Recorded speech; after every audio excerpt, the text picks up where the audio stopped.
नमस्कार मित्रांनो, goal post मराठीच्या एका नवीन कोऱ्या व्हिडिओमध्ये तुमच्या सगळ्यांचं पुन्हा एकदा स्वागत आहे. तर मित्रांनो, आपण मागे एका व्हिडिओमध्ये बोललो होतो फुटबॉलबद्दल, म्हणजे फुटबॉल कसा चालतो, टीम्स कशा चालतात, मॅनेजर म्हणजे काय असतं, म्हणजे एक अंडरस्टँडिंग फुटबॉलचा आपण एक मराठीमध्ये व्हिडिओ बनवला होता. तर त्याचाच आपण दुसरा पार्ट घेऊन आलो आहे, ज्याच्यामध्ये आपण अजून थोडंसं डिटेलमध्ये बघणार आहोत की फुटबॉल काय असतो, फुटबॉल कसा खेळला जातो आणि फुटबॉलमध्ये काय काय गोष्टी असतात ज्याच्यामध्ये तुम्हाला लक्ष ठेवावं लागेल जर तुम्ही नवीन नवीन फुटबॉल बघायला सुरू केलंय. स्पेशली आता जो वर्ल्ड कप झाला त्याच्यानंतर बघायला सुरू केलंय, तर आपण सगळं सविस्तर बोलूया की काय काय असतं, काय काय नसतं, फॉर्मेशन्स काय असतात, पोझिशन्स काय असतात, तर सगळं आपण डिटेलमध्ये बोलूया आणि मी तुम्हाला थोडं माहिती देणार आहे, म्हणजे तुम्हाला कसं फुटबॉल बघायला थोडंसं इझी होईल. सो त्याच्यामुळे आपण सगळं जाणून घेऊया. तर चला सुरू करूया.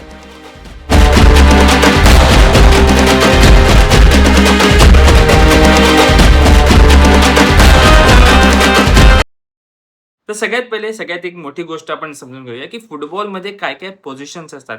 म्हणजे जसं तुम्हाला सगळ्यांना माहितीच असेल, जसं एक गोलकीपर असतो किंवा एक स्ट्रायकर असतो, तर तसं काय काय एक्झॅक्टली पोझिशन असतात. म्हणजे मी तुम्हाला सगळ्या पोझिशन सांगणार नाही, पण मी तुम्हाला थोडं एकदम डिटेलमध्ये सांगेन, म्हणजे तुम्हाला समजेल की एक्झॅक्टली काय काय पोझिशन्स असतात या फुटबॉलच्या फील्डवरती. जसं एक गोलकीपर असतो, जो ऑफकोर्स जो गोलकीपिंग करत असतो. त्याच्यानंतर सेंटर बॅक्स असतात. आता तो सेंटर बॅक एक असू शकतो किंवा दोन असू शकतात किंवा कधी-कधी 3 पण असू शकतात. सो जो एकदम डिफेन्सिव्ह लाईनला, म्हणजे गोलकीपरच्या नंतर लगेच जो सेंटर बॅक असतो, जो म्हणजे संपूर्ण टीम ही समोरच्या टीमला मारण्यापासून सांभाळून ठेवतात. आता हे असतात. त्याच्यानंतर लेफ्ट विंग बॅक आणि राइट विंग बॅक म्हणजे फुल बॅक्स हे असे असतात. म्हणजे त्यांचं काम असतं की एक तर ते लोक साइडला पण प्रोटेक्शन देतात आणि कधी-कधी ते लोक थोडंसं विंग्समधून थोडंसं अजून गेम पुढे चालवायला पण मदत करतात. त्याच्या व्यतिरिक्त सेंट्रल डिफेन्सिव्ह मिडफिल्डर असतो, म्हणजे सीडीएम त्याला असं म्हणतात. तर त्याचं काम असतं की जसं सेंटर बॅक्स असतात त्याच्या थोडंसं पुढे, म्हणजे जो मिडफिल्डरचं काम करतो त्याच्या व्यतिरिक्त तो म्हणजे डिफेन्सिव्ह पण काम करतो. सो त्याच्यामुळे तो एक सेंट्रल डिफेन्सिव्ह मिडफिल्डर सीडीएम असं त्याला म्हणतात. सो तो एक महत्त्वाचा असतो. त्याच्यानंतर सेंट्रल मिडफिल्डर म्हणजे जे मिडफिल्डर्स असतात ते असतात. त्याच्यानंतर एक स्ट्रायकर असतो, जो तुम्हाला सगळ्यांना माहिती आहे की स्ट्रायकर एक्झॅक्टली काय काम करतो. स्ट्रायकर हा गोल मारायचं काम करतो. त्याच्यानंतर लेफ्ट विंग असतो, राइट विंग असतो. सो असे सगळे हे प्रोफाइल्स असतात. आता याच्यामध्ये पण कधी-कधी सेंट्रल अटॅकिंग मिडफिल्डर सुद्धा असतो, जो थोडासा अटॅक मिडफिल्डरच असतो, पण तो थोडासा अटॅक करायचं काम करतो. म्हणजे थोडंसं गोल क्रिएशन करणं आणि थोडंसं अटॅकिंग साइडला खेळतो, की तो थोडंसं मारून खेळायचं असतं. तर त्याच्यामुळे कधी-कधी त्याचा सीएम म्हणजे कॅमचा उपयोग होतो, सेंट्रल अटॅकिंग मिडफिल्डचा उपयोग होतो. अशा प्रकारे ह्या सगळ्या पोझिशन्स आहेत, त्या संपूर्ण फुटबॉल फील्डवरती पसरलेल्या असतात. आता ह्या तर झाल्या फुटबॉल पोझिशन्स. पण कधी-कधी तुम्ही असं ऐकलं असेल लोकांकडून, की तो ना खूप चांगला नंबर 9 आहे. अरे, तो ना खूप कडकवाला नंबर 10 चा पोझिशन असतो. अरे यार, तो ना काय नंबर 8 पोझिशनचा प्लेयर आहे. तर हे पोझिशन्स म्हणजे काय असतात? ते आपण हळू हलकं-हलकं जाणून घेऊया. आता तुम्ही जर असं ऐकलं असेल लोकांकडून, की number 9 player, number 8 player, number 10 player. आता ह्या सगळ्या पोझिशन्स आहेत ना, ह्या ट्रेडिशनल पोझिशन आहेत फुटबॉलच्या. म्हणजे वर्षानुवर्षांपासून या सगळ्या पोझिशन चालत आलेल्या आहेत. आता प्रत्येक नंबरच्या मागे एक पोझिशन आहे, जी त्या नंबरची स्पेसिफिक पोझिशन होती. आता ह्या सगळ्या पोझिशन या खूप वर्षांपासून चालत आलेल्या आहेत फुटबॉलमध्ये. सो त्याच्यामुळे या सगळ्या पोझिशन आता या नंबरवरूनच या सगळ्या पोझिशन्स ओळखल्या जातात. आता त्याचं उदाहरण आपण घेऊया. जसं नंबर 1 हा असतो, हा गोलकीपरचा असतो.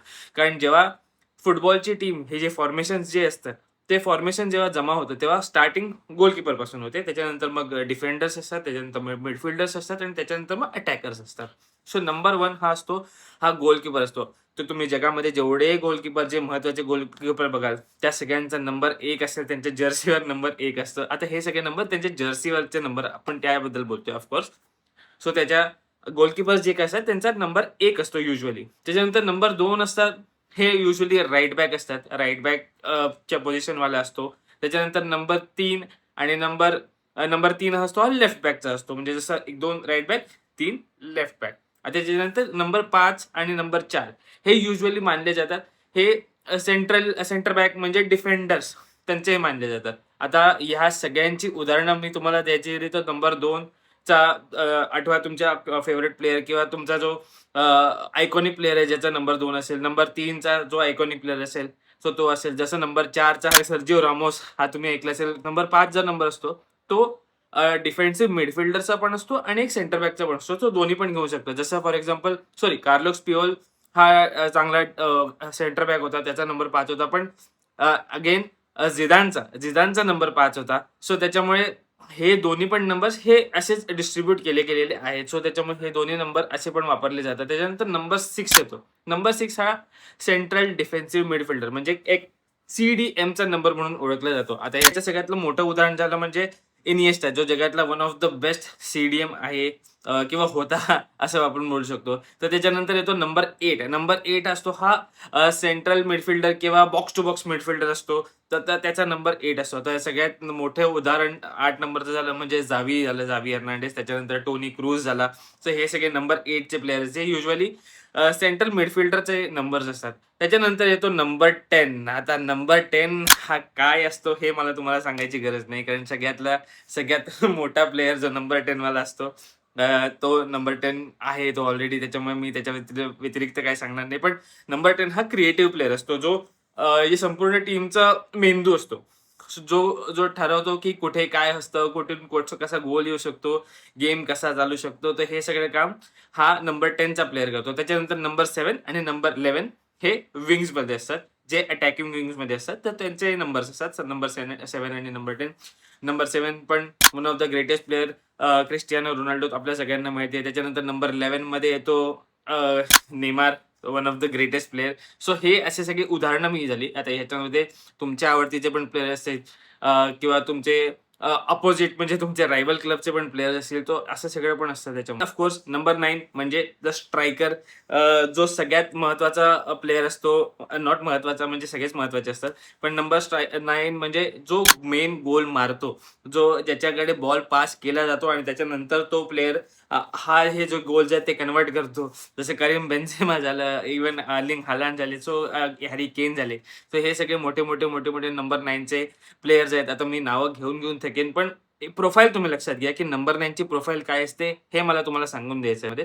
सो त्याच्यामुळे हे सगळे मोठे हे असे नंबर्स असतात. आणि कधी-कधी नॉट आताच्या नवीन फुटबॉलमध्ये असं झालंय, की कधी-कधी प्लेयर्स आपल्या आवडीचा नंबर सिलेक्ट करतात, की जो त्या प्रोफाईलचा नसतो, पण तो त्याच्या आवडीचा नंबर असतो किंवा तो नंबर त्याला देण्यात येतो क्लबकडून. आणि क्लबकडून हे जेव्हा नंबर देण्यात येतात, तेव्हा ती एक प्रेस्टिजची गोष्ट येते. जसं जेव्हा क्रिस्टियानो रोनाल्डो जेव्हा मँचेस्टर युनायटेडमध्ये खेळायला आला, तेव्हा त्याला नंबर 7 हा जो नंबर दिला गेला, तो खूप प्रेस्टिजियस नंबर होता. कारण त्याच्या अगोदर नंबर 7 घालणारे खूप मोठे प्लेयर्स येऊन गेले. जसं डेव्हिड बेकहम येऊन गेला. त्याच्यानंतर मग रोनाल्डोकडे नंबरला. जसं फॉर एक्झाम्पल मेसीचं आपण जर उदाहरण घेतलं तर नंबर 10 हा त्याच्या अगोदर रोनाल्डिनो वापरत होता बार्सेलोनामध्ये आणि त्याच्यानंतर तो मेसीकडे पास ऑन झाला आणि नंबर 10 ची Jersey one of the most respected Jersey असते. सो त्याच्यामुळे ह्याच्यामध्ये पण खूप मोठ्या अशा फीलिंग्स वगैरे पण अटॅच असतात. सो असं सगळा प्रकार असतो हा नंबर्सबद्दल. आय होप तुम्हाला थोडं समजलं असेल. पण जसं तुम्ही फुटबॉल बघायला सुरुवात कराल, जसं तुम्ही फुटबॉलमध्ये एक नवीन गोष्ट बघायला सुरुवात कराल, तसं तुम्हाला अजून थोडीशी क्लॅरिटी येईल, की हे नक्की काय असतं. नक्की सगळे मी तुम्हाला सांगितलं, जसं कॅम्प झाला, CDM झालं, अशा सगळ्या गोष्टी मी सांगितल्या तुम्हाला. पण त्याच्या व्यतिरिक्त पण फुटबॉलमध्ये काही टर्म्स असतात. जसं फॉर एक्झाम्पल टार्गेट मॅन. आता टार्गेट मॅन म्हणजे जो प्लेयर नंबर 9च्या पोझिशनला खेळतो किंवा कधी-कधी जो एक्झॅक्ट स्ट्रायकर नसतो, पण तो 9च्या पोझिशनला इव्हेंच्युअली येऊन खेळतो. पोझिशन वाईज येऊन खेळतो. किंवा बॉल जसा येतो तसा येऊन खेळतो, की त्याच्याकडे जो टीमला असं इन्स्ट्रक्शन दिलेले असतात, की हा तुमचा टार्गेट मॅन आहे. याच्याकडे बॉल द्या आणि हा पुढचं काम करेल. तर त्याला टार्गेट मॅन म्हणतात. किंवा मग फॉल्स 9. आता फॉल्स 9 म्हणजे आता आपण हे जाणून घेतलं, की स्ट्रायकर काय असतो, नंबर 9 काय असतो. तर कधी-कधी असा एक प्लेयर असतो, जो स्ट्रायकर नसतो, पण तो स्ट्रायकरच्या सारखं खेळतो आणि स्ट्रायकरच्या जागेवर खेळतो. जसं कधी-कधी जो तुम्ही बघितलं असेल तर मेसी हा बऱ्याच वेळा फॉल्स 9 खेळलेला आहे. सो तो एक्झॅक्टली स्ट्रायकर नाहीये. त्याची प्रोफाईल स्ट्रायकरची नाहीये. पण तो स्ट्रायकर पोझिशनवरती खेळला होता. फॉल्स 9 म्हणजे खोटा 9 नंबर असं पकडून चालूया. सो त्याच्यामुळे ही एक पोझिशन आहे. ही एक one of the important position आहे. त्याच्यानंतर बॉक्स क्रॅशिंग मिडफिल्डर किंवा बॉक्स टू बॉक्स मिडफिल्डर असं जेव्हा म्हणतात, की जो आपल्या समोरच्या टीमचा बॉक्स आणि आपल्या टीमचा जो बॉक्स म्हणजे जो डी एरिया आहे, तिथपासून तिथपर्यंत जो प्रत्येक वेळी धावपळ करतो, प्रत्येक वेळी बॉल प्रोग्रेस करतो, प्रत्येक वेळी बॉल रिकव्हरीज करतो आणि तो जो असतो तो बॉक्स क्रॅशिंग मिडफिल्डर असतो. तो गोल पण मारतो, तो मिडफील्ड पण सांभाळतो आणि तो बॉल रिकव्हरी पण करतो. तो असं सगळं काम जो करतो त्याला बॉक्स क्रॅशिंग मिडफिल्डर म्हणतात. तर अशा पण सगळ्या टर्म्स आहेत, ज्या तुम्ही हळू जसं बघायला सुरुवात कराल, तर तेव्हा तुम्हाला समजेल. त्या व्यतिरिक्त फॉर्मेशन्स म्हणजे काय असतात? म्हणजे जेव्हा कुठली टीम फुटबॉल खेळायला सुरुवात करते, तेव्हा ते एका पर्टिक्युलर फॉर्मेशनमध्ये सुरुवात करते. जसं 4-3-3 झालं, 4-2-3-1 झालं, 3-4-3 झालं, 3-4-2-1 झालं. तर हे म्हणजे काय? आणि ह्याच्यामध्ये फक्त 10च प्लेयर का आहेत? 11 प्लेयर का नाही? आता फुटबॉल हा 11 प्लेयर्सने खेळलेला जातो. पण जेव्हा कुठले पण फॉर्मेशन्स येतात, तेव्हा गोलकीपरला वगळलं जातं. कारण गोलकीपर हा त्याची पोझिशन फिक्स असते. सो त्याच्यामुळे त्याची पोझिशन चेंज होत नाही. पण त्याच्या व्यतिरिक्त जे बाकीचे 10 प्लेयर्स आहेत, ते एक पर्टिक्युलर फॉर्मेशन घेऊन खेळतात.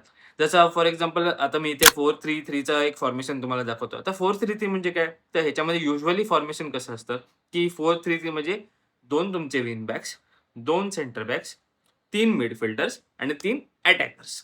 4-2-3-1 झालं म्हणजे काय झालं? तर 2 विंग बॅक्स, 2 तुमचे डिफेंडर्स, 2 मिडफिल्डर्स, 3 परत एक मिडफील्डची लाईन त्याच्यामध्ये 2 विंगर्स येतात आणि एक कॅम येतो म्हणजे सेंट्रल अटॅकिंग मिडफिल्डर येतो आणि एक तुमचा स्ट्रायकर.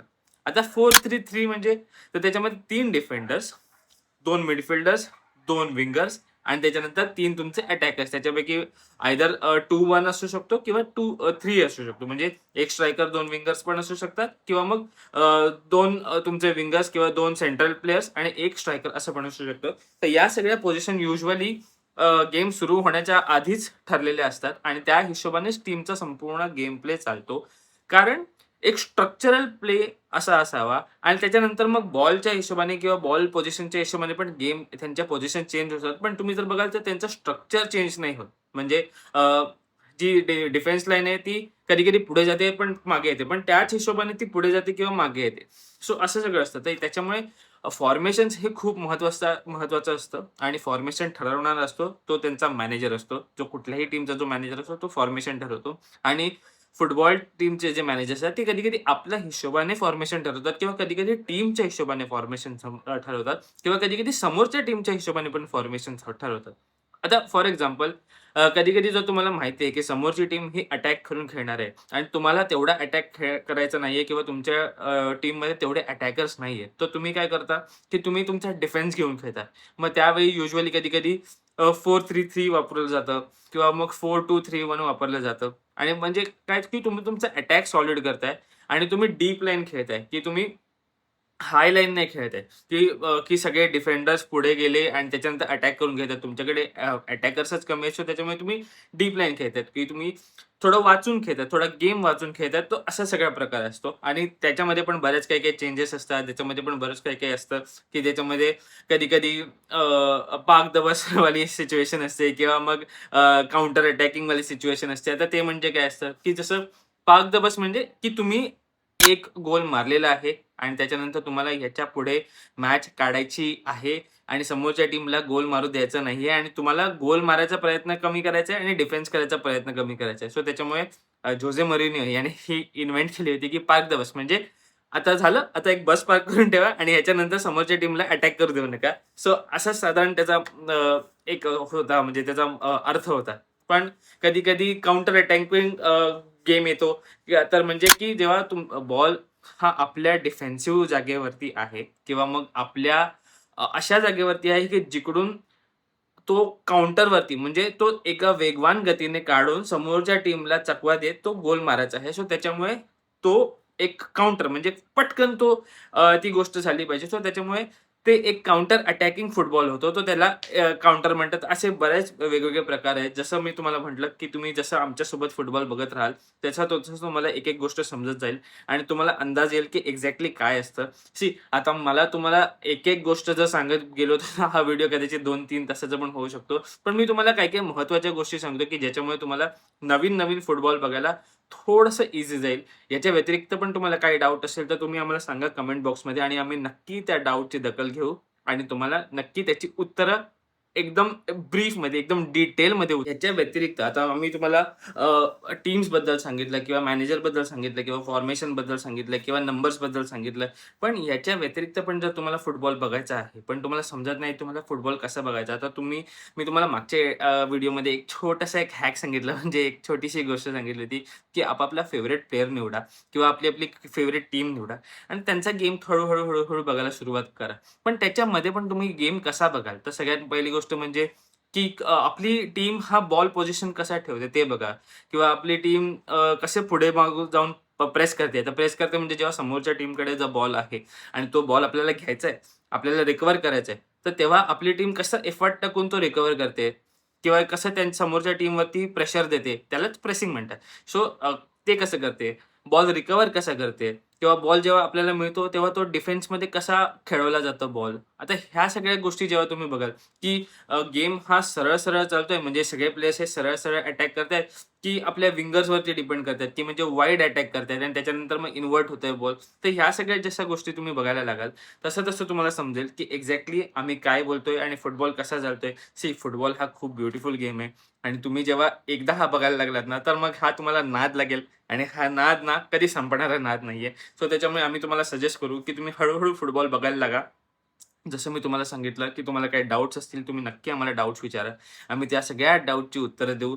तर हा होता एक छोटासा व्हिडिओ, की फुटबॉल कसा समजावा किंवा फुटबॉल कसा बघावा याच्याबद्दल. आम्ही कदाचित याचं पार्ट 3, पार्ट 4 पण घेऊन येऊ तुमच्या आवडीनुसार.